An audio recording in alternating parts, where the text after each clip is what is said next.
Good evening and a very warm welcome to you. Thank you for joining us on yet another jam-packed episode of the Oz Cro Soccer Show. My name is Tonci Prusak. It's an absolute pleasure to be here with you tonight. And it's a very, very warm welcome, even though it's the first day of winter, to my co-host, Ante Grabovac. Ante, how are you? How's things with you? Oh, very well, Tonci. As you can see, I've got a smile on my face because Sydney United won it last night. So we'll be getting into a bit more of that. But yeah, very, very, very happy about that victory last night. Yeah, we'll be talking about that and a lot more in the news desk. And after that, we've got a big guest tonight. Can't wait to, speaking of Australia Cups, Gold Coast Knights are still in there. And we'll be talking all the latest news with regards to the proposed National Second Division, because the Gold Coast Knights is one of 4 Croatian clubs wanting to bid for a spot in next year's competition if it gets off the ground, and hopefully it will. And we'll be speaking to the president in some format.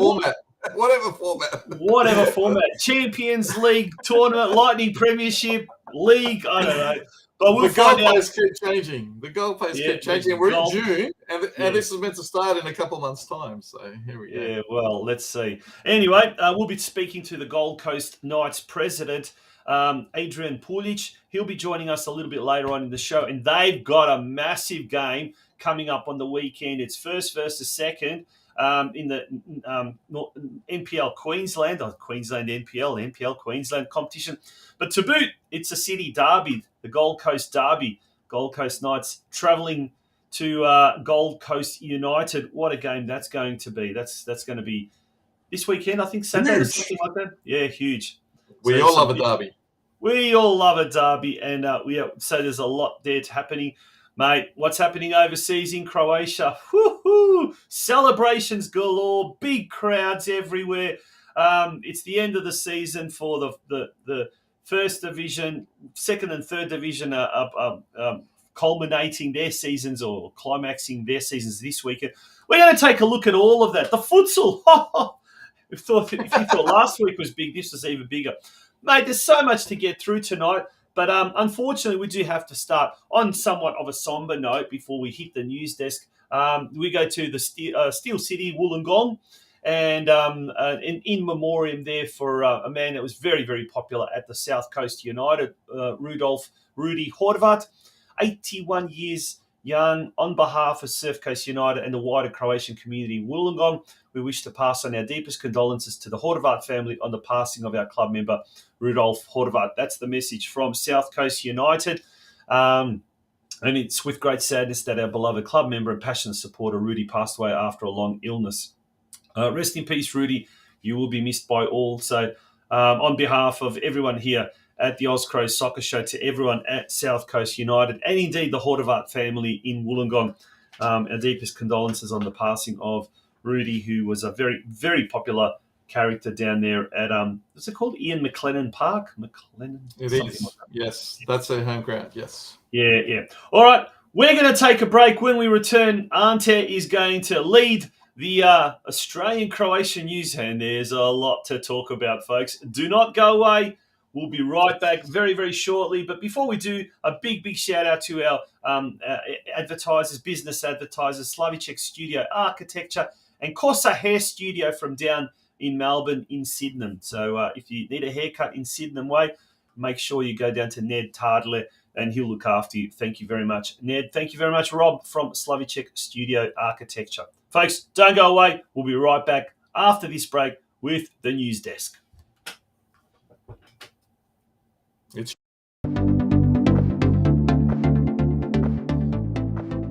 Welcome to Slavicek Studio Architecture.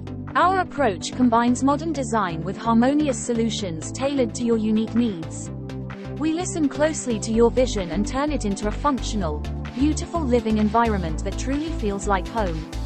Our designs cater to your needs and evolve with you over time, encouraging deeper connections with family and friends. Specializing in custom residential homes and boutique apartments, we balance luxury and comfort to create a welcoming atmosphere for everyone to enjoy. Discover a world of inviting and captivating design at www.slavicekstudio.com.au. Contact us for a journey from idea to reality. Slavicek Studio Architecture, turning your dreams into reality.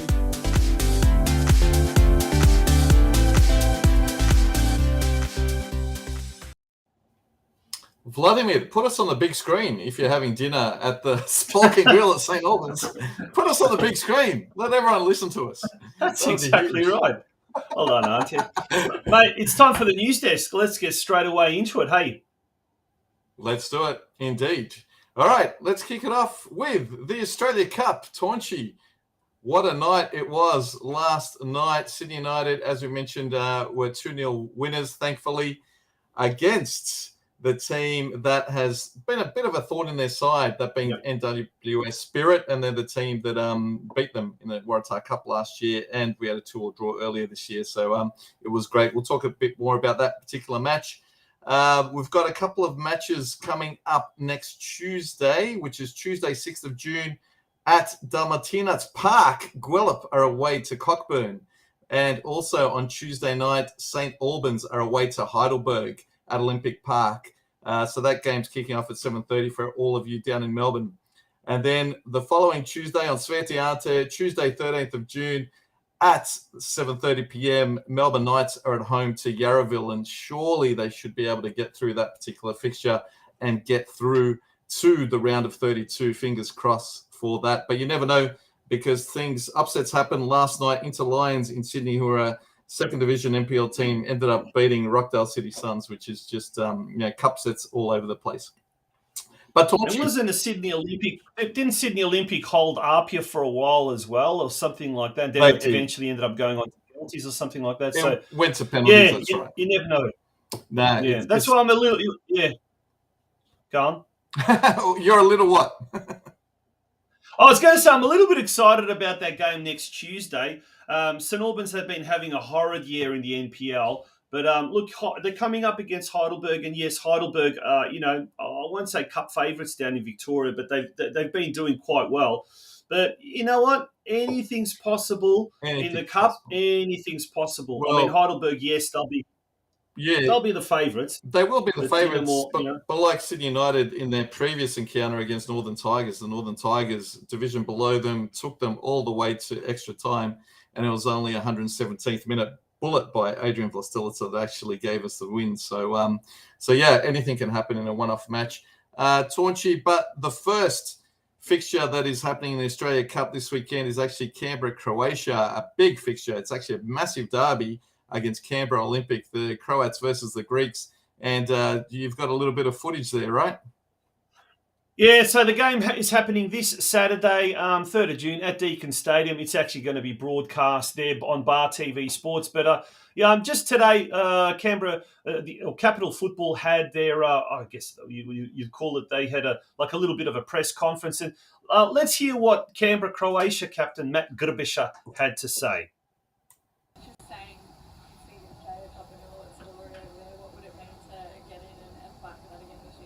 It'd definitely be something that the club's been aiming for the last few years. We've sort of fallen short a few of the times to get there, so to be back with an opportunity to get there is definitely very exciting. It's been a tough couple of weeks, I guess, for the club, but does that all go out the window when there's a bit of silverware at play?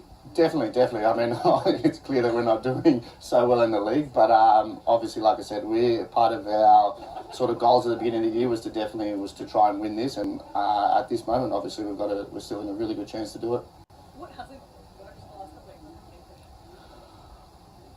weeks? I wish I could tell you, because then I could fix it. Like we could fix it, but unfortunately, it's just hasn't gelled as easily as it did last year. Obviously, we've got a little bit of a different squad, but with the quality that we've got, it's only a matter of time before it does. Win this weekend and put yourselves on the national stage. How big is that opportunity? Very big. It's part of the club. Obviously, we're looking at getting into that B League, so this is another step and towards that, which will be good for the squad. Yeah, absolutely. There's 6 Croatian teams left, and hopefully there will be 6 left after coming week's game. So good luck to all the Croatian teams.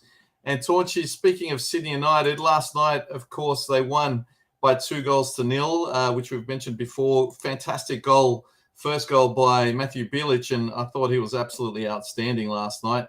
It was a wonderful little bit of a win of the ball by Patrick Antelmi, and then Bailey came across, and he actually did a beautiful cross just across the goal mouth, beat the keeper and the defenders, and Bilic was there to score. And basically, United also hit the post on 4 occasions last night. Yeah. And, so if you ever watched that, far out, yeah. It could have been more than 2. Yeah, exactly. But oh well, it is what it is. They move on, and that's a good thing. Now, Ante, apparently you've been doing all your little homework. They are by far the most successful Croatian club in Australia in the Australia Cup competition, but also one of the most successful, just generally speaking, probably outside the A-League and including some A-League clubs. But tell us more about what you found. Yeah, so Sydney United have actually made the round of 32, which is the national stage of the Australia Cup, on 7 out of 9 occasions, which is absolutely incredible. In 2020, of course, there was no tournament. So you look at 7 out of 9, that's a phenomenal effort. And they are the most successful Croatian club in Australia, in the Australia Cup, and they are the most successful New South Wales club in the Australia Cup. I think Blacktown is the next closest with 5 qualifications. So really great effort. And of course, the first club to ever outside of the A-League to make an Australia Cup final, which happened last year. And so, yeah, absolutely incredible. That picture on the bottom left, that was actually from that match against Sydney FC way back in 2014, where it was a packed Sydney United Sports Centre. That was a fantastic evening, even though we lost by 3-1. Heidelberg have actually kicked us out twice, funnily enough, once at Olympic Village and once at Sydney United Sports Centre. And, hopefully Sydney United will wait to see who the next opponent is. And that will be, dedicated when the round of 32 is actually takes place. The second goal for United. All right, now. Second goal for United. What's that, sorry? The second goal for United last night was by Christian Gonzalez. There was a beautiful interplay as well between the team and the lead up to that goal. Very nice goal, which secured the victory. Apologies, folks. There's a little bit of a time lapse happening between us. We're 2 states apart, but so expect those type of things. But yeah. Anyway, Ante, let's move along now to around the grounds and what's happening around the grounds. First of all, I guess starting with is it down in Victoria?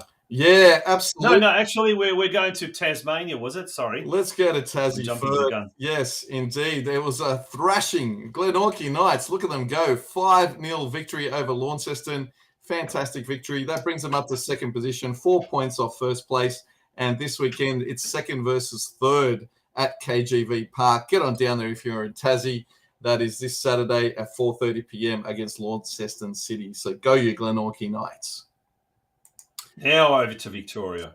What happened on Friday night in Victoria, Tonci? Tell me. It was like the comeback kings. Both Dandy and Melbourne Knights were down 2-0 at halftime, and they both came back in those fixtures. Here, looking at this particular fixture, it was 3-2 against Pascoe. Very well done by Dandy.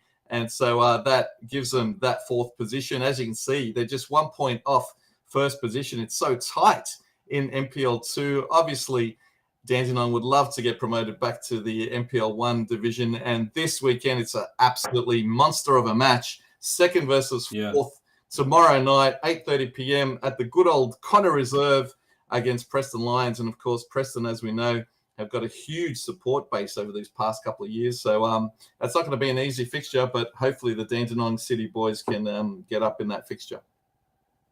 We call this, in Victoria, the competition of chaos because on any given day, anyone can beat anyone. And as was testament last week, Western United and Preston Lions both losing. So the two top teams both losing. It enabled clubs like Dandenong City, Kingston, Northcote to move up there. Eastern Lions, they could only manage a draw. But you look at that, there's 2 points separating first and fifth. So, by this time next week, we might be talking of a completely different ladder. But yeah, Dandenong are really doing well at the moment. They're hitting their form. They're hitting their straps at the right time. Good win over Pascoe Vale. Ante and Tonci, the ex-Sydney United legend who has taken over the helm of Pascoe Vale. He was unable to guide his side to a win against Dandenong City, but that's what happens. But what do you do? But in the NPL competition, in the NPL Victoria competition, whoa, a lot of goals, but a lot of goals against the Croatian backsides, aren't there? Yeah, absolutely correct. As I mentioned before, Oakley Cannons were leading 2-0. One goal was by a Croatian boy called Anton Mlinaric, and he plays for Oakley. He used to play at United and Sydney FC. And the Melbourne Knights came back in that fixture. The Melbourne Knights can't stop scoring at the moment. They're doing fantastically well, so get on out and support them. St Albans, true to form, they got another red card. So that was in the 18th minute this time, and unfortunately they went down 4-0 to Dandenong Thunder. And North Geelong, unfortunately, were on the end of another 4-0 result, but this time against Port Melbourne. So as you can see on the left-hand side, the Knights are sitting in 4th position, and they've got a huge match against South Melbourne tomorrow night. So that place will be rocking, of course, the old NSL derby. So get on out there and support. The South Melbourne have had 5 wins in a row, as you can see, in the most recent. And you can see that the Knights have had 3 wins and 2 draws in the last 5. So both are in great form. So get on out there, and the Knights, need to get a few more wins on the board if they want to try and get that first spot. Yeah, they did. During the week, Luka Korlic, one of the young guns for the Melbourne Knights, he spoke for Knights TV. And let's have a listen to what he had to say. We're playing good football this year. We're in the top 4, and this is our chance. Our chance to make finals for the first time in a long time. And it's exciting. As a player, I was a fan, and I was always excited to come down. Now, especially now when we're winning, there's no excuse. Hey, I'm Luka Korlic. I'm number 19, and I play as a midfielder for Melbourne Knights. I think we've evolved a lot since the first round or two. Now we've got an 8 unbeaten streak, 11 in all competitions, and simply our ground's a fortress. We haven't lost at home yet, and I think it's going to stay like that for a while. Playing Oakley away is always a hard game. It's not, especially for all teams, but with the third of us 4th, it was sort of a blockbuster match, and it certainly lived up to its standards. 2-0 down, our odds were against us, but we came back. We fought hard. We kept the way we were playing. We kept our play style. Nothing changed. We just, at the end of the game, we really should have won. Had our chances. We were close enough, well, unlucky not to win. First half, yes, they were better, but second half we came out a different team, different mentality. Kept our playing style, and 100%. It was leading us very good into this week against South Melbourne, and hopefully we can build on this, and it's really good for our season. With the experience in this year's team, it's definitely helped us a lot. On and off the pitch, in the change rooms, there's high morale. They'll help us wherever we need to be helped. Keep us level-headed, or to boost that confidence up. It's very important, especially our coaching team. They've always got our back. Our physios, they help us any way they can. I think for me personally, me growing as a player is because every training session we turn up, we play in tight areas, and we always build confidences. The coaches have my back, the players have my back. So with that, I can build my confidence up. We get better chemistry every week, every game, and it's more important like just playing games. You're always going to get better. Yeah, even scoring my first goal against Hume at home, that was just a massive accomplishment for me. I've always been dreaming to score a goal at home. And even scoring against Dinamo, massive. Always dreamed about scoring the Croatian derby, in front of all my friends, my family. So I was very happy with that. And yeah, I think each week I'm getting better and stronger, and I think it's all thanks to the team, my teammates, and the coaches, the coaching staff. They have my back, and I'm very happy where I am, and hopefully it can keep going faster and stronger. At the end of the day, I think playing games is so much better than training. You can't replicate what you do in games in training. And I think, we've got the squad we have, and I think we manage that very well. We do our recovery sessions. Andy, the physio, he takes very well care of us, makes sure we're on top of our bodies, having ice baths, recovery sessions, giving us massages, because you need to take care of your bodies, especially to remain at such a good level. And we have been this year. The extra games have been good for us. You know, everyone wants to play more games, gives other opportunities to other boys like me and some other players. And you always want to be playing games. It's better than training. There's nothing like a game. You know, you can't replicate training the way you can do in games. And Australia Cup, playing in the Cup, it's the magic of the Cup. You know, now we're one game away from the national stage, and we've got Yarraville. So I think we need to just be up for it, and then we're one win away. So if we get that, I hope we can get our A-League team, fill out the stand, and yeah, it'll be good for us, good for the sport, especially for the national second division. There you go, Luka Korlic, one of the exciting young guns there at the Melbourne Knights. He had a lot to say, and I tell you what, he just listening to him, he just seems like he's got a real good head on his shoulders, especially when he talks about you've got to take care of your bodies. And I mean, he's 19, and like I said, he's got a really good head on his shoulders. That game, let's go through that game again. Friday night, 7:30 p.m. there at Knights Stadium. Big clash against South Melbourne. For everyone who's interstate or out of town, it will be obviously streamed live on NPL TV at a little bit later on. Also on Friday night, Dinamo taking on Heidelberg United at Olympic Village there, Olympic Park.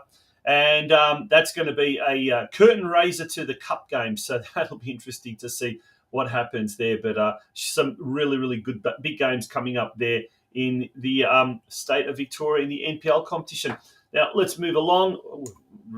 Quite aware of the time. Ante, let's move over to the ACT. Yeah, the big Croatian derby was on, and O'Connor got the win, 1-0 over Canberra, Croatia. And so that moves them and keeps them in fourth position. And so they're doing quite well. Unfortunately, Canberra is sitting in sixth. And Canberra, Croatia, of course, they don't have a match this week other than the Australia Cup match. So both teams have, well, O'Connor's got the week off. And then Canberra, Croatia have got the big cup match this Saturday. So good luck to them. Mm-hmm. Moving up to South Coast. South Coast, unfortunately, lost 5-1 to Wollongong Olympic. They're still second from bottom. And this weekend, they're at home on Saturday, 7 p.m. kickoff against Albion Park White Eagles, who are sitting first. So, that's always a grudge match. So, good luck to the South Coast United team. In Hersel Zagreb, it was a cold Friday night in Blacktown at the Wanderers Football Park. Let me tell you, come 10 p.m., it was absolutely freezing. But, it was. But a 10-man Zagreb, last half an hour, Zagreb played with 10 men, and they got away with a point. So, very well done. And they're sitting in seventh spot at the moment. And this weekend, they've got a home match against the Inner West Hawks. And that's not at Wanderers. It's actually at Penzas Park. So, get on out there at home on 7 p.m. on Saturday night. Sydney United this weekend. What happened here? Don't talk about it. This was, Mount Druitt. No. It's like a graveyard for Sydney United, basically. We always struggle to get a result there, particularly over the last 4 or 5 years. 3 losses in a row, as you can see in the league. Well, the cup run's really good, but 3 losses in a row in the league. So let's hope that they can fix that. But it's going to be a hard task against Apia, who have only lost 1 match so far this year. So, fingers crossed the boys can put on a performance like they did last night. Ante, do you reckon that's maybe a kind of, I won't say a blessing in disguise, but does that mean now, that the league's really struggling? They're struggling at the moment. Do you think they'll turn all their focus now to the Australia Cup? And they saw what fame and fortune and glory brought them last year. Do you think that they'll now focus on the Australia Cup a little bit more than the league, which is quite unusual, isn't it? I don't think so. I mean, the team, they've struggled with injuries. Gonzalez, who scored last night, he had a groin injury. He's just coming back. We've got people like Leroy Jennings who, are injured, etc. So, it's just, sometimes when you've got not too large a squad and then you have a few injuries, well, then, the team can struggle. And so that's unfortunately been the case. So hopefully they can turn it around this weekend and put in a performance like last night, as I mentioned, against Apia, who traditionally we do quite well against. Moving on to Newcastle. Newcastle were 4-0. Good to see them back on the winners list. They're sitting pretty in third, and they're at home this weekend, Saturday afternoon at Pasadena Oval. So get on out there to watch Newcastle. Gold Coast Knights, they're a feature tonight, but they had no game on the weekend. They're sitting pretty in second. But yes, it was good to see some TV coverage over in the Gold Coast for this particular match as well.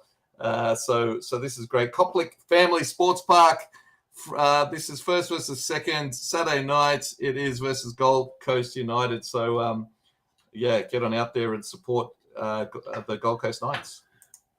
Yes, we'll be talking to the Gold Coast Knights president, ADRIAN PULJICH, very, very shortly here on the Oz Cro Soccer Show. Adrian has arrived in the green room and he's getting himself all ready and pampered and all ready for the big appearance tonight. He'll be joining us a bit later on, folks. But, in the meantime, put that one down in your diary if you happen to be up in Queensland. 7 p.m. this Saturday night, Gold Coast United versus Gold Coast United at the Koplik Family Sports Park. First versus second. They don't get any bigger than that. And then to boot, you've got a city derby, so it's going to be huge. Now, over to Brisbane. Over to Brisbane, there was no game there. They're sitting pretty on first. They're playing Saturday night at home, so let's hope they continue their fantastic form. In Adelaide, Croatia sitting pretty on top with a big 2-1 win against Playford. And they have got the top position. They are on equal points with the Adelaide Cobras. And this weekend, they're playing the third place Blue Eagles at home. So get on out there on Saturday afternoon. So good luck to another tough one. Adelaide, Croatia, indeed. In WA, Western Knights were 3-0 winners and Guelph had a 2-2 draw. Western Knights are still on top of that competition just by a point with Mandurah coming second. It's a first versus second battle this Saturday afternoon against Mandurah for the Knights, and Guelph are away to Rockingham City as well. So at Safe Rad Stadium, I'd love to go visit Safe Rad Stadium one day, let me tell you. Yeah, now, actually, speaking of that, I think if I'm not mistaken, Rockingham City have got a ban. No fans allowed at their games. It's just YouTube what happened there a few weeks ago. So I think, I think Guelph Croatia earlier today put out a message on its social media that the game will be streamed on. They've got a particular streaming service in Western Australia, Streamer, I think it's called. And there's no away fans allowed, as well as obviously home fans. Yeah. That brings us to the end of the news desk. But before the Australian-Croatian roundup, we'll finish it off with a call for volunteers. Pozivamo dragovoljce, as they say. The Croatian soccer tournament needs helpers. And if you are willing to help, we want to hear from you. You can register there either online, if you're in Adelaide, in person. If you're planning on travelling to Adelaide and would like to do a shift or two and help out, for more information, contact Tamika 0422 398 027 or Mark 0433 545 503. And there's the tournament email, tournament@crowsportscentre.com.au. Now, last week we had Stella Špoljar and Stanko Žilić from the Adelaide Croatian Soccer Tournament Organising Committee. If you missed that, go over to our YouTube channel and click on all our videos from our past episodes. You'll be able to see everything there. And, you'll be able to catch up on anything that you've missed, including last week's episode, which was a good one, wasn't it, Ante? Oh, very enjoyable, fantastic chat. And it looks like the tournament's in good hands this year. And, so become a volunteer and help out. I mean, a lot of volunteers in Sydney last year had a fantastic time, and as a lot do. So enjoy that. Carl, it was good to see you were at the Canberra Derby on Sunday, and it looks like you froze yourself. So there you go. Yeah. Now, folks, we'll be back very, very shortly after this very short jingle break. When I say jingle break, it's a very short break. Afterwards, we'll be turning our attention to all the action that's happened over in Croatia, in the Domovina. Lots happening over there as far as both futsal and as far as the football. Don't go away.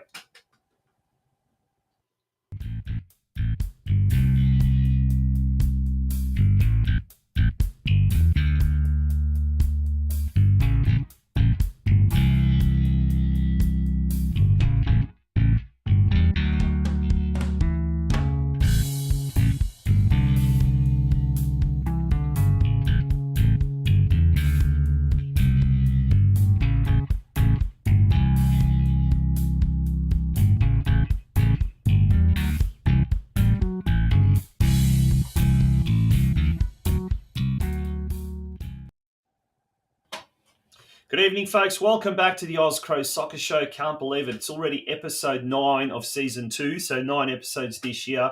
It's flying. But let's turn our attention now to overseas. Now, we talked about, let's start at the futsal. the Hrvatska Mala Nogometna Liga. Last week we talked about the insane scenes in Zagreb for the semi-final between Futsal Dinamo and Novo Vrijeme Makarska. Well, the scenes in the actual final against Omišum from Omiš was even more nuts. After drawing the series 1-1 down in Omiš, the travelling roadshow moved to Dom Sportova, or Dražen's Dom, named after Dražen Petrović, up in Zagreb, and estimated 4,500 to 5,000 fans packed out the stadium for games 3 and 4, which were both won by Futsal Dinamo, and they are the champions of Croatia for the first time ever. But it's interesting that 2 Croatian teams get to play in the European Futsal Champions League next year. So both the finalists will be there. That's well done. Turn our attention to the HNL, the Hrvatska Nogometna Liga, and there were crowds aplenty. It was a record-breaking round of crowds. Something like 16,000 turned up at the Maksimir to greet the new champions, Dinamo Zagreb.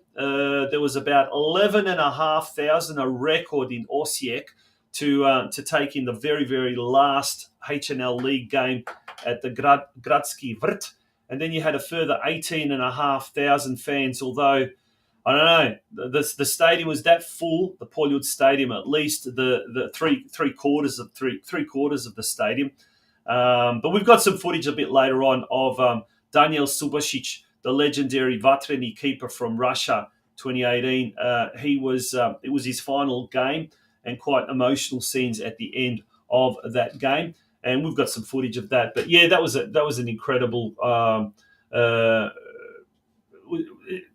feat to see 50,000 supporters at an average of 10,000 per game fill the stands in the last week of the HNL competition. And look, next year we're going to have a brand new stadium in Osijek.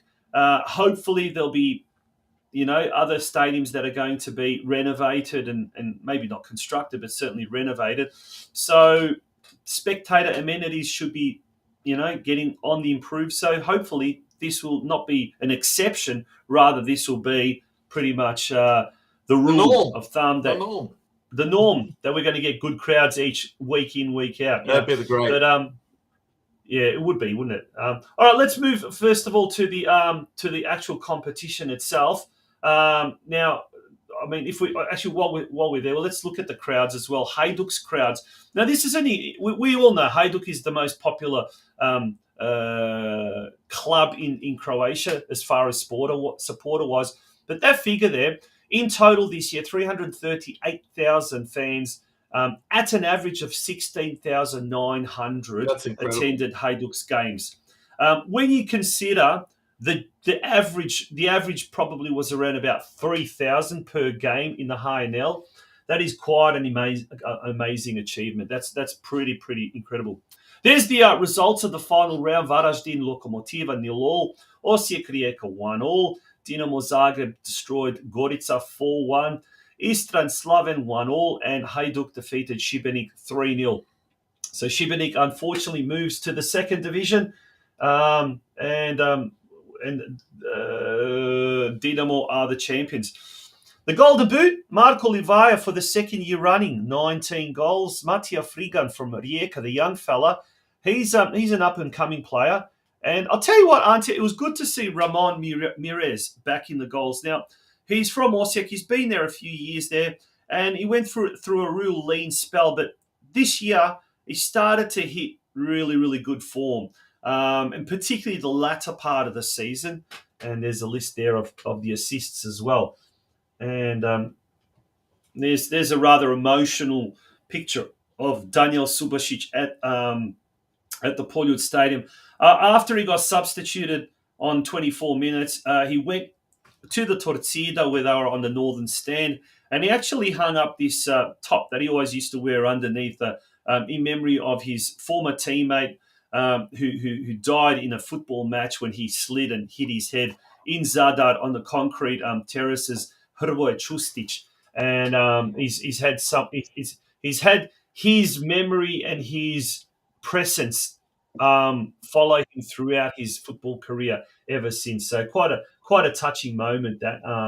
And but yeah. Look, it was one of those things. It was quite emotional. But look, whether you like Hajduk, whether you don't like Hajduk, whether you support anyone else, at the end of the day, Subasic was someone who was such a big figure, particularly for the Vatreni, when they achieved the silver medal in Russia.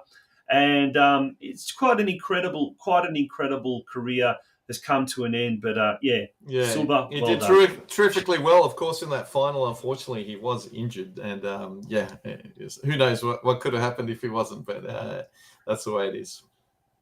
Yeah, exactly. On to the Prva Liga.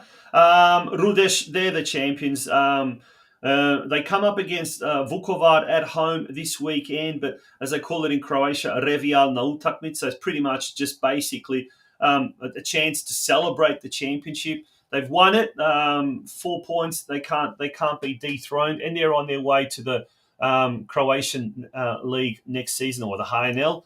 Kustošija, they're the second last place team, so they will enter into a qualifier. They can't get off the 11th place position, so they'll be involved in a relegation playoff.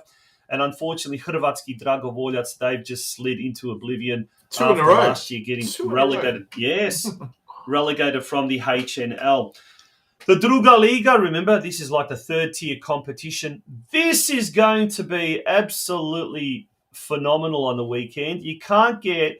It's a grand final, isn't it, Ante? Zrinski Jurjevac taking on Sesvete. It's in Zrinski. It's in Jurjevac, in Osijek. Now, put it this way. A draw means that Zrinski will get promoted. Obviously, a win for Zrinski, they're promoted. Sesvete need a win. There's no ifs or buts. They need a win in this situation. So that's a dream final round. It's an absolute dream final round. Yep. A climactic end to what should be a pretty good finish to what has been a really, really interesting season.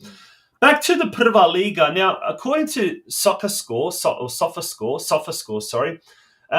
each week they give each player a rating out of 10, how they played. And based on that, there's the team of the year.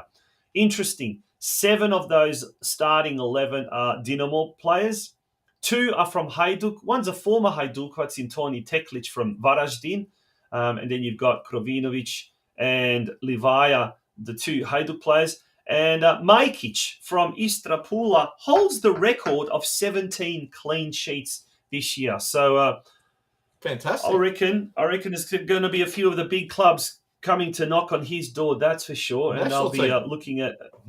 Yeah, well, maybe even the national team, but definitely I think a promotion as well. So, that should be quite interesting. What will happen now in the off season, but especially for a club like Istra, absolutely. Yeah. Now, anyway, our special guest Adrian Puljic, he's on in very, very shortly, straight after the break when we return. And that's it for the Croatian News Roundup. It's going to be very, very quiet now. Well, I say quiet because there'll be no action, but guess what? There's always something going on, always speculation about who's signed, who hasn't signed, where this one's going. So get ready for the crazy season in the Croatian League. And June 15, Croatia in action as well for the League of Nations as well. So, plenty of football to come. Plenty of football to come. There's certainly no rest, that's for sure. We're going to take a very, very short break. When we return, we'll be speaking to the president of Gold Coast Knights, Adrian Puljic. Don't go away, folks.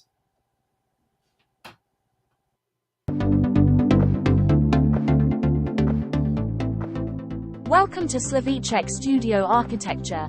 Our approach combines modern design with harmonious solutions tailored to your unique needs.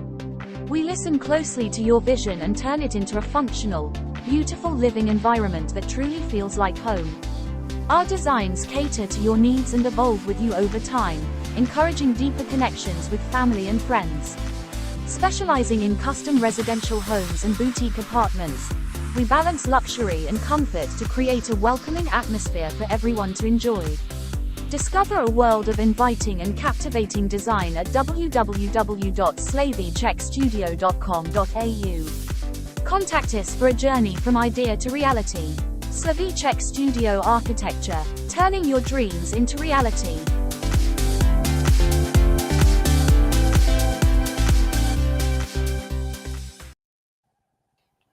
Welcome back to the Oz Cro Soccer Show. And Ante, I'll tell you what's got me excited when we talk about the off-season and all of that kind of stuff is well, it's not even the off-season. We're in the midst of our season here, but we're already starting to think about next year and what may happen next year. And look, this whole national second division, that'll be really interesting to see where that goes.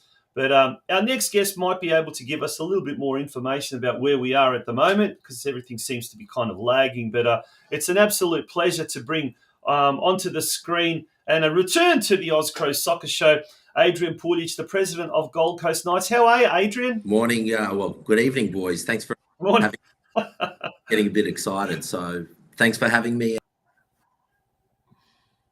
Yeah.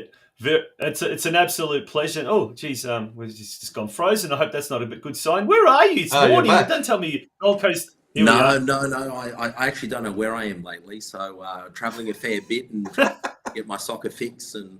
But back home on the Gold Coast tonight. So yes. Beautiful.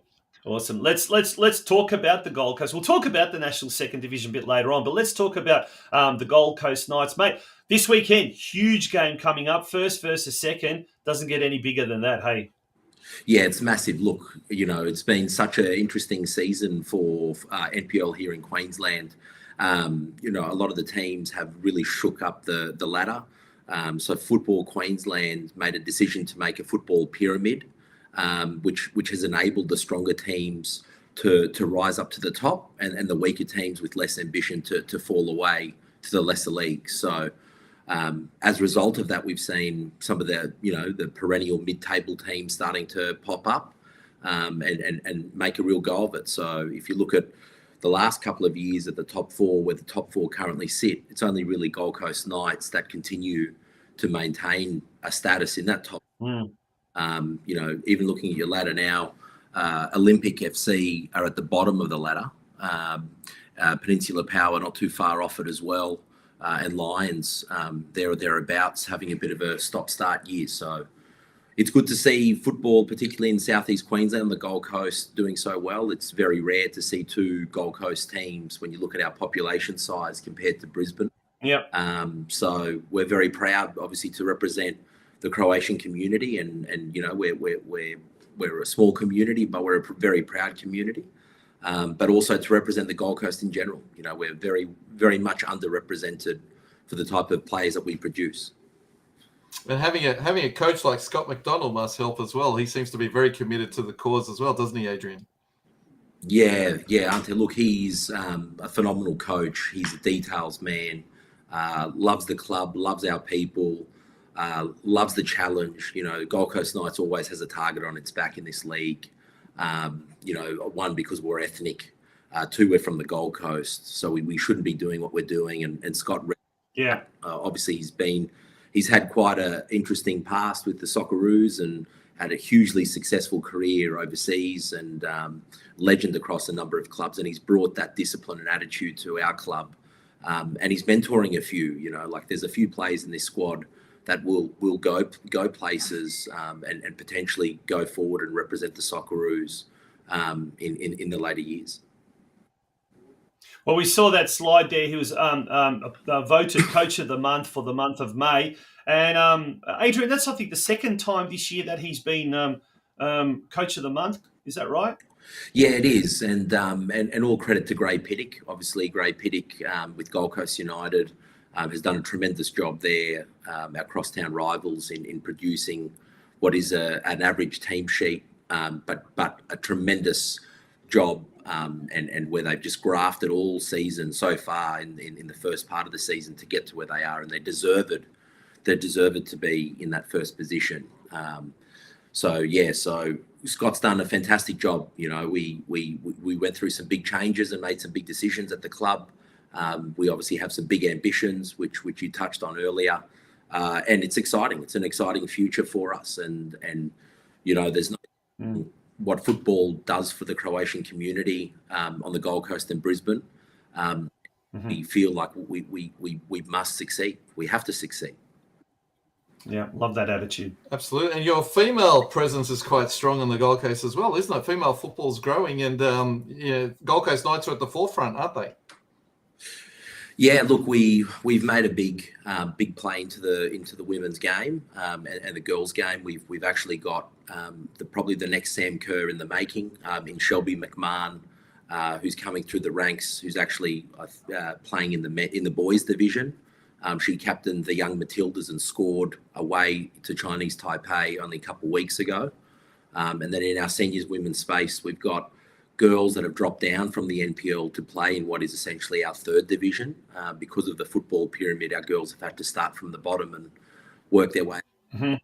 It's been a very humbling experience for the club to embrace a women's team that have not only bought into the game, but have also bought into the Croatian community and love us for what we are.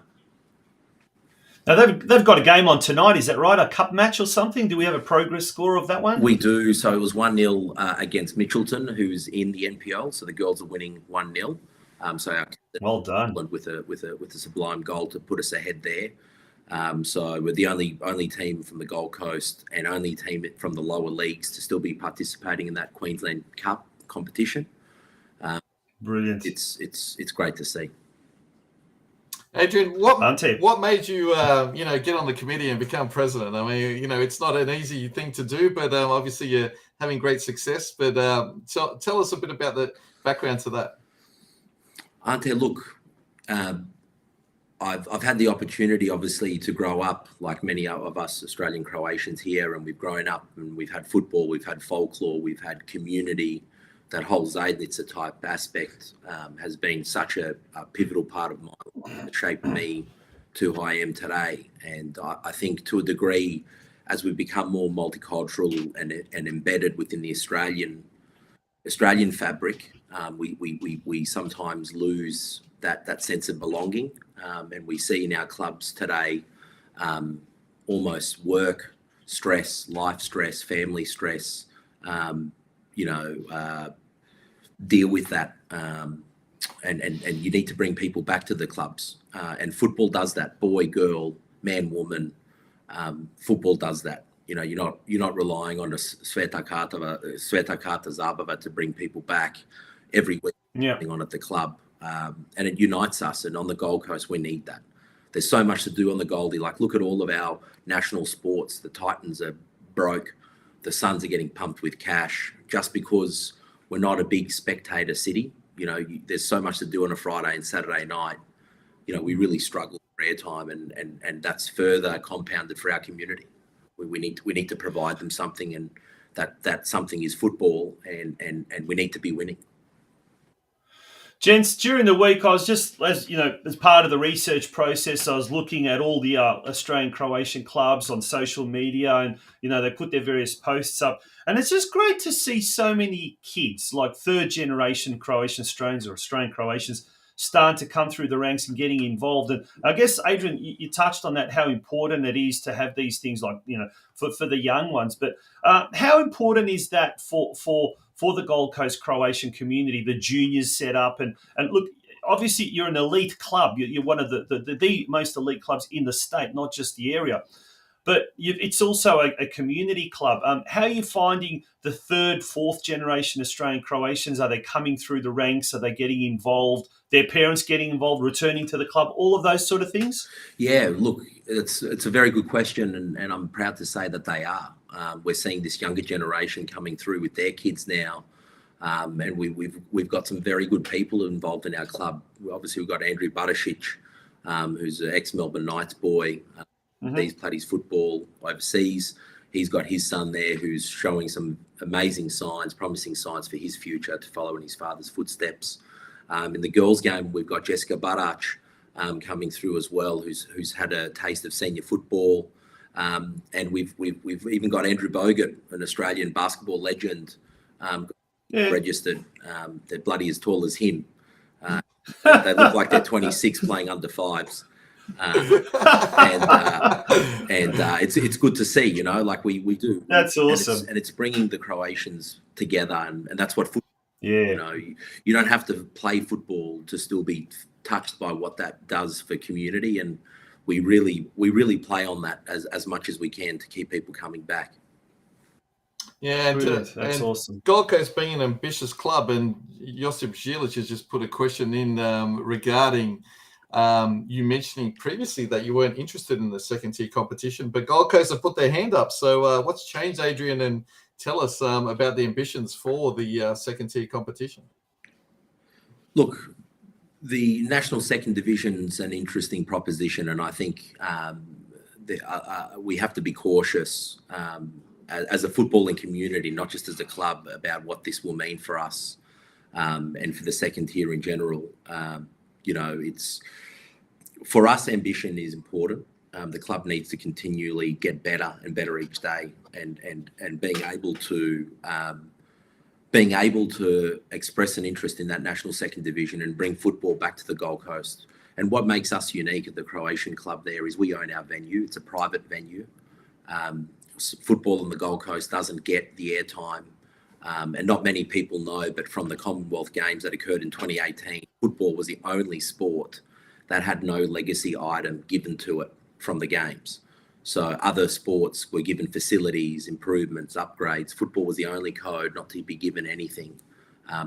It's sad. So for us, we need to be driving our own destiny. And Sports Centre is a perfect venue to host matches. We've played Melbourne Victory there, narrowly losing 1-0 in the round of 30, in the round of 32 a few years back.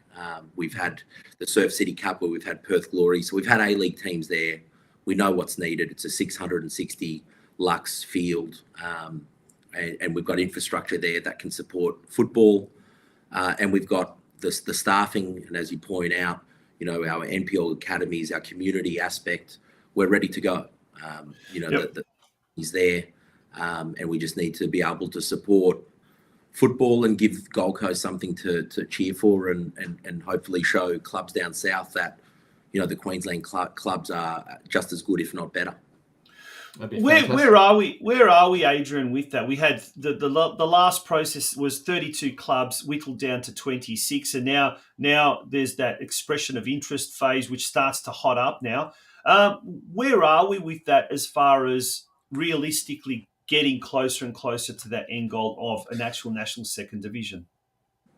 Yeah, Tonci, good question. Look, it's not one that's been formally communicated to us. However, my understanding is that we're getting close now to embarking on that second phase, and understanding what that looks like. I think for us, we need to look and understand what the budget is for this thing. There are some clubs, and dare I say Melbourne Knights and Sydney United, that have no choice but to be in it. Like, let's be real. Yeah. If the opportunity for an NSD comes up, they have to be there. And I guess we have the luxury as a club to make a business decision, one that enables us to either consider going in and putting our best foot forward now, or working through the promotion relegation, which I understand, based on what's been given to A-League through the APL, to the bosses of the A-League clubs, a blueprint, a roadmap to what a promotion relegation from NPL all the way up would look like.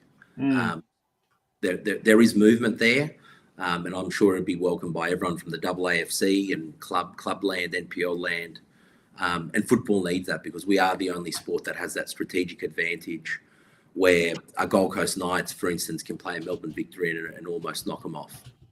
You don't get that in NPL or NRL for that matter. Yeah, absolutely. And there was an article during the week and some discussion on different podcasts about the format of the NPL second division, or A-League second division next year. And yeah, there's different, formats that have been bandied about. Have you heard about, any favourable one, or have you got any further information on that, or has the club been informed of that? Look, my understanding from the format at this stage, we're into June. I think it would be unreasonable now to expect the season kicking off next year. It's too late. Let's be honest. Clubs are already, particularly down south, are already ushering contracts for next year for their players, down players, and it's June. You've already got one eye and one foot into next season, right? So you're already ordering, and sizing things and whatever. So I think if they are to do something next year, which I can see that there is a big push, particularly from the AAFC member clubs to get something going, it could very well be like a Champions League format. Whether the economics of a Champions League format work, I don't know. I don't want to speculate and mislead the listeners and viewers, but I wouldn't be surprised if we see something, but what is that something? No one knows. Yeah. Baby steps, it sounds like. Yeah, absolutely. Absolutely. And the other thing we've got to be careful, we don't want clubs going broke either, right? So we don't want clubs embarking on this process and then finding themselves not only pulling out, but essentially, going into extinction as a result of trying to compete. So I would personally like to see more time spent on understanding finances and the ability of the clubs to support this league. And understand what Football Australia are going to give to this league before clubs just go, we have to do it. Yeah. Adrian, financial model's critical. Sorry. Absolutely. Yeah. I was going to say, Adrian, no doubt you chat with other club presidents, the ones that have submitted expressions of interest. What's the general feel? Is there a feeling of optimism, or is there a feeling of pessimism towards this whole NSD movement? Look, it's mixed, I have to say. Football Australia has a vested interest to make the A-League survive, even though it doesn't administer that competition purely and simply because of Asia. We are in Asia, and we have a duty to introduce a second league. We're the only federation within the Asian Confederation that does not have a second tier. So we have to introduce that sooner rather than later. I think the game needs it. It does need it. But who it accepts and how it accepts those clubs and how it supports those clubs, particularly those that aren't in Sydney or Melbourne, I think is going to be important. There's no point having teams just from Sydney and Melbourne being in it. Then it's not a national competition. It's an interstate competition. So I think you've only got one chance to do it right. We don't want to go back to the dark days of where there was a blackout between NSL and A-League. Football is the biggest loser if that was to happen. But I do think that the time has come where discussions need to be had about a second division, and I wouldn't be surprised if the AFC are also starting to lean on the FA to make some moves on that front as well. Interesting. Ante? Absolutely. Tell us about the Gold Coast competition up there, and who are your big rivals there, and what sort of crowds do you get, and all those sorts of things, Adrian? Yeah, look, so the big ones, obviously, that turn out, obviously, Gold Coast United. That's an inter-city rivalry, a bit of tongue-in-cheek, but essentially 9 players of Gold Coast United are players that we've disposed of from the Gold Coast Knights. That's a true derby. So they always, it's Gold Coast Knights A versus Gold Coast Knights B, the Gold Coast United listeners. But that always gets a couple of thousand people through the venue. It's always garners a lot of interest, television interest. Obviously, Brisbane Lions, Queensland Lions, probably one of the best run clubs in the entire country with its youth system, infrastructure, sports club. That always turns out a big crowd because they're always a consistently strong club. So that they're a Dutch heritage-backed club. Brisbane City also another club as well that seems to feature the Italians. We're trying to get an Adriatic Cup going. We beat them a number of times, so we're trying to see if we beat them again, whether we can start more of their coastline or not. So we're working on that when we play them in the second round of the season. But in general, our crowds aren't too bad. But I have to say, I don't know what your other viewers are saying, but I really feel like the online streaming is killing our game, is killing the patronage and people through the gates. The amount of people that watch our games is crazy. We always get told from Football Queensland that we're one of the most watched teams. and they regularly use our numbers to push that streaming service and their sponsors. I'd love to see a bit of a change to that, to be honest, guys, just so we can get more people to the ground, because when it's cold, people tend to stay home and expect to watch the Knights at home and expect us to win. That's an interesting thing, Adrian. I wanted to ask you that. I know down here in Victoria, there's lukewarm ways is the best way to put it, of clubs being able to jump onto the streaming and take advantage of it for their sponsors, or recognition for their sponsors. At the moment, there's no revenue-raising ways of the streams. They're free to air at the moment. There's no subscription that's being paid. And I don't think the sponsors actually pay for any ads on the streaming service, but that could well change. What's it like up there with the NPL Queensland? Is there ways to maybe tap into some sort of revenue-raising ways via the streams? No, is the short answer. We as a club haven't mastered that, and I don't think any of our other fellow clubs in the NPL have done so either. We sponsors forward, but I think the only ones that it benefits is the member federations, betting agencies that provide sponsorship to the federation. So we as a club are essentially the losers as a result of that betting sponsorship. And I always do get a chuckle, the amount of death threats and mothers being killed and fathers being burgled and all this sort of stuff from gamblers overseas, blogging pages with fake accounts and promising the world. It's disappointing for us as a club, because I've seen clubs, lose viewership because it's the Gold Coast, it's Southeast Queensland, the weather's beautiful. A cold night for us is 15 degrees, and that's north face jacket time. So people stay home. They'll stay home, or they'll go out to dinner and watch it on their phones.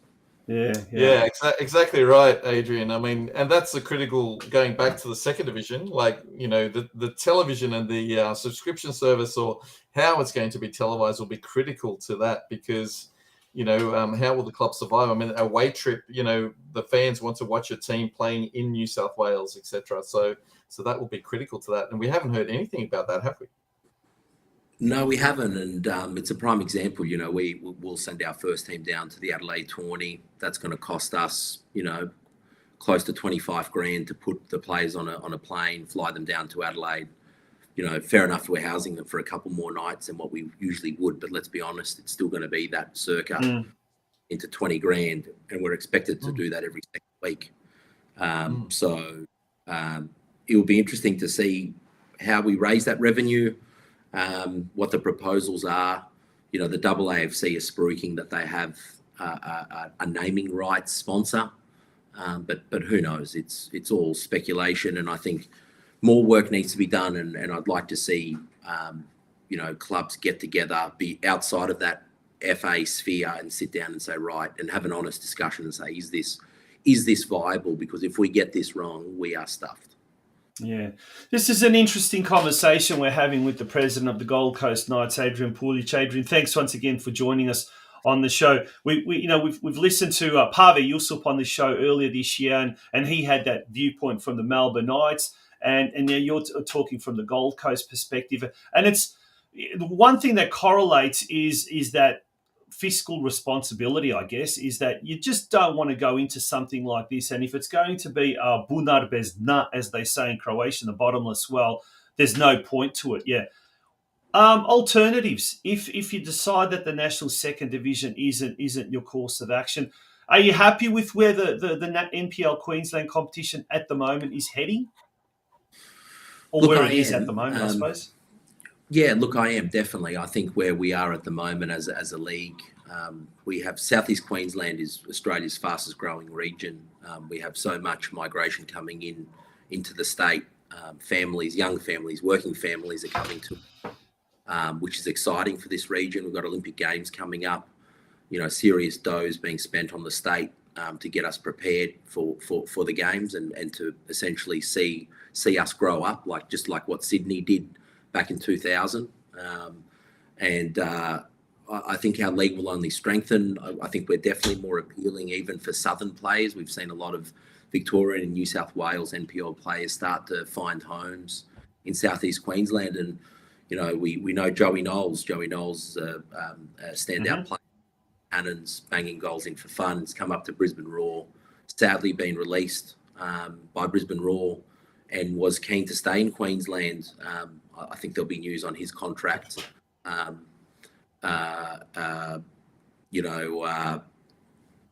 In his endeavours going overseas, but a lot of these southern players that come up don't want to leave. So our game only gets better. But I think what we as a club will do, if we choose not to go down this path, is remain strong in the NPL, give parents and families an opportunity for their kids to feel like they're part of a professional setup.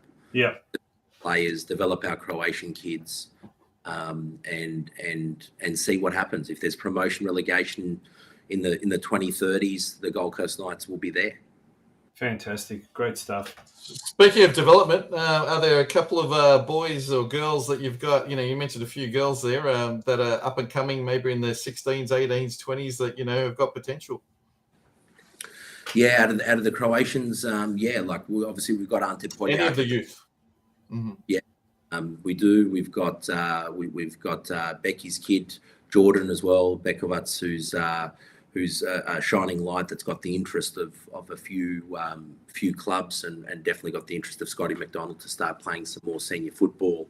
Like I said, Jessica, you've got Jakub Mutnic as well, who's a young player getting some more first team football. Definitely has a bright future. Keeps training hard and doing what he's doing to date. Is he a Gold Coast boy or a Brisbane boy, Jakub? He's a Brisbane boy. Brisbane boy. Brisbane. I remember that surname. Yeah. Speaking of Brisbane, Tony Chavar says here, asks a question about Brisbane. He goes, ask Adrian about Brisbane Knights and the connection and improvement of that club due to Gold Coast Knights.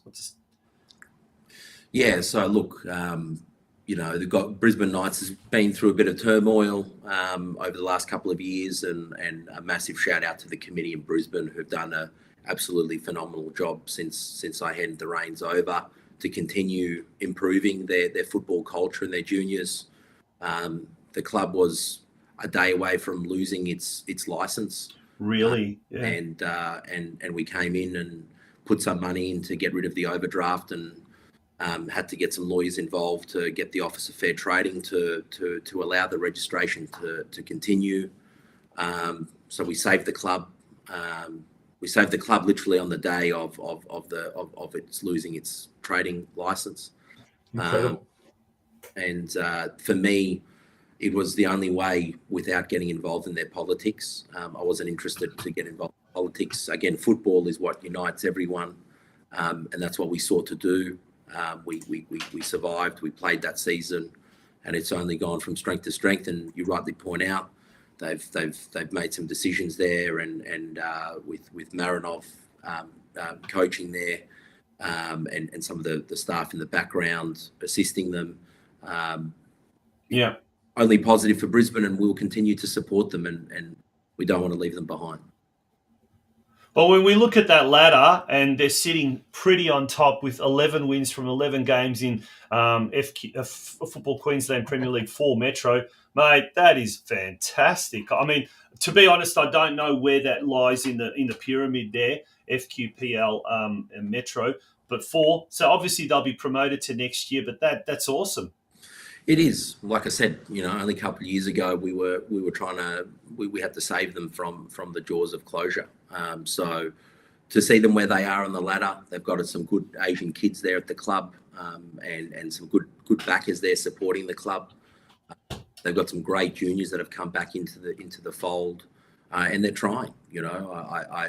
They give us great motivation for the Croatian community. They're trying, and we must not. Brilliant. Both as a club and as a football club. Yeah, Adrian, previously you mentioned people moving into the Gold Coast. Obviously, people like Josip Zilic ended up going back out of the Gold Coast back to Geelong. But where is that pool of players? Is it as far north as Brisbane, or do you go further, or do you relocate people into the Gold Coast? How do you go about attracting players, or what's the furthest you've attracted a player from?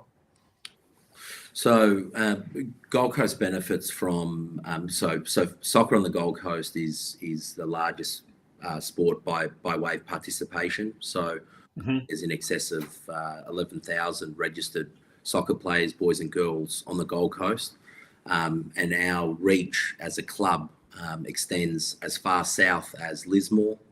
So we have players from Lismore, Byron Bay region, and then we go to the Sunshine Coast. So we have players from the Sunshine Coast that will travel down and play for us and train with us. So it's super exciting. That's awesome, mate. But thank you so much for joining us, Adrian, on the Oz Cro Soccer Show. Go for your life, Ante. Sorry, one quick thing, Adrian. Mirko would actually absolutely kill me if I didn't say, can you please say hello to all the Puljici around Australia? Of course, your cousin Mirko Puljic. Yes. Yeah, Mirko were the best, mate, the Puljici. As you say, mate, we don't crack under pressure. So a big shout out to Mirko and to Hurstville Zagreb. I know they're doing great things there at Hurstville, and shout out to all the Puljici Global. I know he's been smashing the Puljici pages on Facebook. Good on him, Mirko. Well done. Look, I just want to say before you rush me off, I just want to have a big shout out also, and I think it's probably worth, boys, you reaching out, is Stratford United in Cairns, Plava Yadran, the ex-Plava Yadran. They're celebrating 60 years of their foundation this year. And a bit of a fun fact for you, they actually wear the Croatian, the country of Croatia on their jerseys this year. And only in the last couple of years, only in the last couple of years have they started wearing checks on their sleeves as well to hark back to their roots. And I know there's been a lot of conjecture. Are they, the old guard, are they the Yugs? Are they what? Are they this? Are they that? And I'm proud to say the people that I've spoken to is there are some serious Croatians there, some generational Croatians, and we, members of our committee, have made the decision to go and support them and join them on the 9th of June for their gala ball up at Stratford United, and we'll go there to support, to keep that Croatian connection alive. That is brilliant, Stratford Adrian. That is Football brilliant. Club, Plava Yadran. Fantastic. That is absolutely fantastic. I'm glad you mentioned that. Absolutely. Ante, we're going to have to get in touch with someone from up there. That's for sure. I love all those clubs like Whyalla and all those sorts of things. Yeah, there's all sorts of clubs we still don't cover. It's a club it's massive, and obviously big Croatian population, generational now. There we. I'd had the privilege a couple of years ago. We could too, again, with the Australia Cup coming up when we played Edgehill. We were absolutely humbled by the amount of Croatians that wore Croatian shirts to come out and support the Gold Coast Knights, even though they're from Cairns. They were supporting heritage. Are they the only 3 clubs in Queensland that are Croatian? Cairns, Brisbane and Gold Coast, or are there more? Yes, look, they're the only 3 that we're aware of in terms of, obviously you've got feeder clubs, you've got NK Adriatic, your sister clubs, and Sunnyside Croatia. But ultimately, the 2 main Croatian clubs, let's say, that have forever carried that Croatian badge has always been Brisbane and the Gold Coast. But it's been interesting and sort of unearth their Croatian past, and it is our job, I guess, to go and continue to nurture that and support that for the years to come. Yeah, it's fantastic. Absolutely fantastic. Fantastic. Mate, it was an absolute pleasure for more reasons than just one, Adrian, getting you to come on the show. So we thank you very much for all the talk about the National Second Division, Gold Coast Knights, and Stratford. Keep up the great work, and everyone still talks about the Croatian tournaments in Gold Coast as well. So a lot of people who have gone to your facility and seen the great work that you guys have done there over the years, and just keeps getting better and better. So well done. Yeah, good on you. Thanks very much for having me. Thank you. Good on. Adrian Puljic, the president of the Gold Coast Knights. And Ante, well, next week we'll be back to our Wednesday night time slot. Although I don't mind this Thursday night time slot, to be honest. Maybe we might have to explore for it for next year. But before we do go, a big shout out to Jure Dragovic from Melbourne. He's got a link there in the comment section. Deshki, if you don't mind, just a plug for Hrvatski Radio Ponos from 10 o'clock tonight. but he's being joined by Ante, Krijan, and Tony Ivanda. Join us, živjeli. There's the link. So if you're finding that you're struggling to sleep, and you can listen to that before you go to bed. It's at 10 o'clock. It's still an early night. Just as we finish here, turn your attention to Hrvatski Radio Ponos and Jure Dragovic and the crew down there in Melbourne. We will be back next Wednesday, as we said, Ante. And in the meantime, you might be heading out to ADRIAN Sydney United, you told me. I might be, yes. I might be heading off to Herselzagreb as well. I might be, if it's not too cold. We will see what the weekend brings. What about yourself, Tonci? A few commentating duties? Yes, I'll be commentating the North Geelong Altona Magic game. Unfortunately, due to family commitments, I won't be at the Melbourne Knights South Melbourne. I'm watching my daughter play basketball, actually. Chacha duties. But yeah, me and the little boy will probably have our iPads out and just watching whilst we're watching one eye on the basketball, another eye on the soccer. Whatever you guys do, whatever you folks do, hope you have a lovely, lovely week leading up to next week. Some Australia Cup games being played next Tuesday, so we'll bring you all that action, obviously, on the show next Wednesday night at 8 p.m. Once again, thank you so much for being a part of this show, and really, really appreciate it. And before we do go, we're going to leave you with some footage of Daniel Subasic's farewell at Hajduk Split's last home game last week, over the weekend. But if your club would like to sponsor an upcoming episode of the Oz Cro Soccer Show, contact us now by emailing ozcrosoccershow@gmail.com or calling 0402 012 716. We had one club reach out earlier today, and hopefully we will be able to have them on board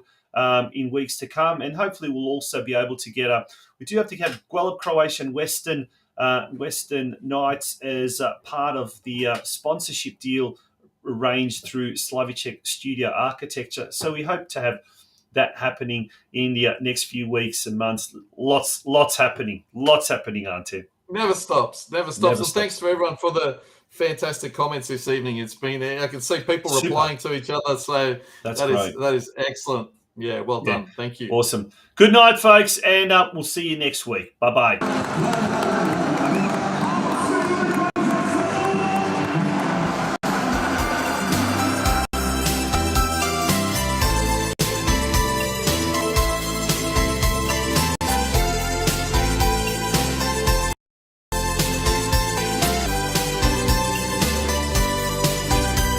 Tamo gdje sam rođen vole ljude, tamo se dobra djeca jutro bude, tamo ih brižne majke uvijek uče na ljubav i mir. Tamo gdje moje misli sada plove, drugi žive moje snove, a u dvorištu mome sada druga djeca igraju. Tamo gdje bijela jedra morem plove, u večeri plave kad stara zvona zvone, tamo gdje ljudi nedjeljama uvijek odlaze. Tamo se crven, bijeli, plavi vije, tamo me pjevaju kao prije, a moja braća uvijek iste snove snivaju. Sad me stare pjesme i zvuci mandolina u davne dane pjevaju za moju molnu dolinu. Tamo gdje bijela jedra morem plove, u večeri plače tamo gdje ljudi nedjeljom na misu uvijek odlaze.